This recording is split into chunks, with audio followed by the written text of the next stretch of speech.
Starting our list at number 8 is the 1991 to 1995 Ford Explorer. While it became one of America's best-selling SUVs, this first-generation model earned a notorious reputation for serious safety issues. The Explorer came equipped with a 4.0-liter V6 engine, producing 155 horsepower and was built on a modified Ranger truck platform. It could seat 5 passengers and offered both 2-wheel and 4-wheel drive configurations. The major problem? The Explorer's combination with Firestone tires led to one of the largest automotive recalls in history. Tire failures resulted in numerous rollovers due to the vehicle's high center of gravity and stability issues. Between 1991 and 2001, these failures were linked to over 200 deaths. The suspension design made the Explorer particularly prone to rolling over during emergency maneuvers, earning it poor safety ratings and countless lawsuits that tarnished both Ford and Firestone's reputations for years. At number 7, we have the 1995 to 1999 Chevrolet Cavalier, a compact car that epitomized cheap transportation but little else. The base model featured a 2.2-liter 4-cylinder engine producing just 120 horsepower, paired with either a 5-speed manual or 3-speed automatic transmission. With a curb weight of around 2,600 pounds, the Cavalier seated 5 passengers in a cramped interior that featured hard plastics and minimal features.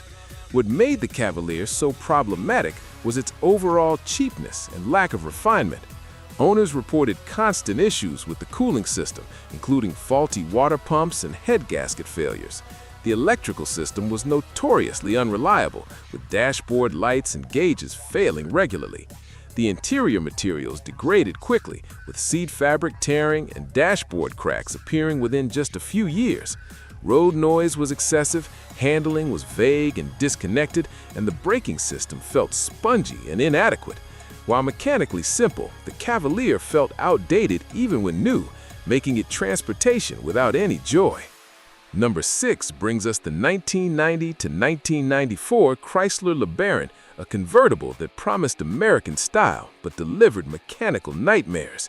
The LeBaron convertible featured either a 2.5-liter 4-cylinder producing 100 horsepower or an optional 3.0-liter V6 with 141 horsepower.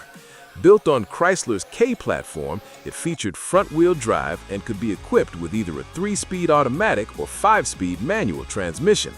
The LeBaron's problems were extensive and expensive. The convertible top mechanism was incredibly problematic, with motors burning out and fabric tearing prematurely. The transmission failures were common, particularly with the automatic, often requiring complete replacement before 80,000 miles. The electrical system was a disaster, with power windows, locks, and seats failing constantly. The 2.5-liter engine suffered from head gasket issues and oil consumption problems.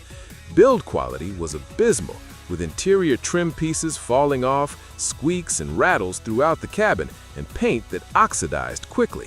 Despite its initial appeal as an affordable convertible, the LeBaron became a money pit that left owners stranded and frustrated. Coming in at number 5 is the 1995 to 2000 Chrysler Cirrus, part of Chrysler's cab-forward design philosophy that prioritized style over substance. The Cirrus offered either a 2.4-liter 4-cylinder engine with 150 horsepower or a 2.5-liter V6 producing 168 horsepower. Both made it to a 4-speed automatic transmission. This mid-size sedan featured front-wheel drive and seated 5 passengers in what Chrysler claimed was a spacious, modern interior. However, the Cirrus quickly became known for catastrophic reliability problems. The automatic transmission was particularly troublesome, with many units failing completely before 60,000 miles due to overheating and internal component failures. The 2.4-liter engine developed serious head gasket leaks, while the 2.5-liter V6 suffered from oil sludge buildup that destroyed engines. The air conditioning system failed regularly, and the power steering pump was prone to early failure. Electrical gremlins plagued the vehicle, including faulty instrument clusters, non-functioning power accessories, and starting problems. The suspension components wore out prematurely, creating clunking noises and poor handling. What looked modern and promising on the showroom floor became a nightmare of expensive repairs and poor resale value. At number 4, we have the controversial 1996-1999 Ford Taurus, a redesign that went terribly wrong. This third-generation model featured either a 3.0-liter V6 with 145 horsepower or an optional 3.4-liter V8 SHO version producing 235 horsepower. The Taurus rode on a 108.5-inch wheelbase and offered seating for 6 passengers with an optional bench seat. Ford's oval design theme dominated the interior and exterior, creating one of the most polarizing looks in automotive history. The problems with this Taurus were numerous and significant.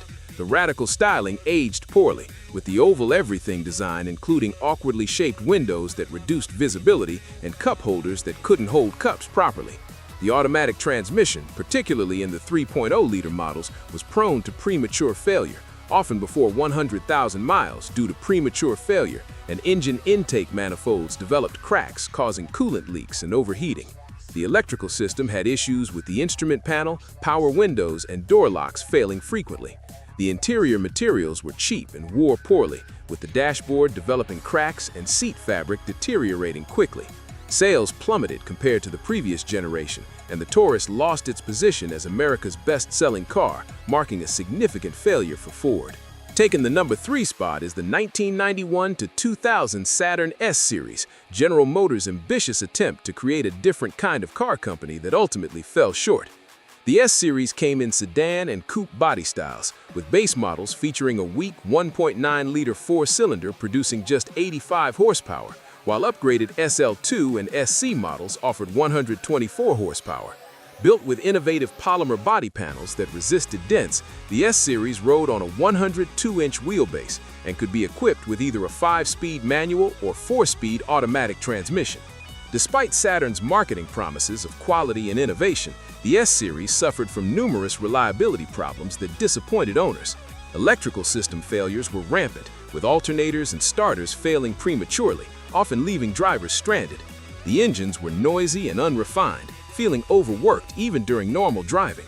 Oil consumption became a serious issue as the cars aged, with many burning through a quart of oil every 1,000 miles. The automatic transmission shifted harshly and wore out quickly. Interior build quality was poor, with cheap plastics that cracked and rattled excessively. The braking system required frequent maintenance, with rotors warping and brake components failing regularly. While Saturn promised innovation, the S Series delivered mediocrity wrapped in hype, contributing $5 billion to GM's financial drain and ultimately leading to Saturn's demise in 2010. At number 2, we have the 1991 to 1996 Chevrolet Caprice, a radical redesign of America's traditional full-size sedan that went disastrously wrong. This fourth-generation Caprice featured either a 4.3-liter V8 producing 200 horsepower or optional 5.7-liter V8 with 260 horsepower in the Impala SS. Built on GM's B-body platform with rear-wheel drive, it measured over 214 inches long, weighed around 4,000 pounds, and could seat 6 passengers on bench seats. The styling was the Caprice's biggest problem, with rounded, bubble-like bodywork that earned it the nickname Whale among critics and consumers. The design was universally panned, looking bloated and awkward compared to the handsome previous generation. Beyond aesthetics, the Caprice suffered from serious mechanical issues, including the OptiSpark distributor located under the water pump, which failed frequently when exposed to moisture, leaving drivers stranded. The LT1 engine, while powerful, had cooling system problems and intake gasket leaks. The automatic transmission experienced harsh shifting and premature wear. Fuel economy was abysmal, averaging just 15 mpg in normal driving. And finally, at number 1, we have the 1995 to 1999 Dodge Neon, a compact car that became infamous for catastrophic reliability problems, despite initially promising performance and affordability.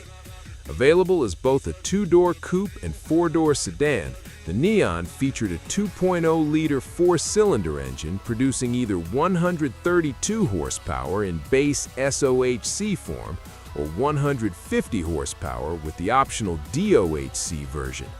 Built on Chrysler's new PL platform, it could be equipped with either a 5-speed manual or 3-speed automatic transmission and rode on a 104-inch wheelbase. While the Neon looked modern and offered decent performance for its price, owners quickly discovered it was plagued by serious mechanical failures. The most notorious problem was catastrophic head gasket failures, often occurring before 70,000 miles, requiring expensive engine repairs costing over $1,000. The cooling system was fundamentally flawed, with fans failing to activate properly, causing engines to overheat shortly after startup.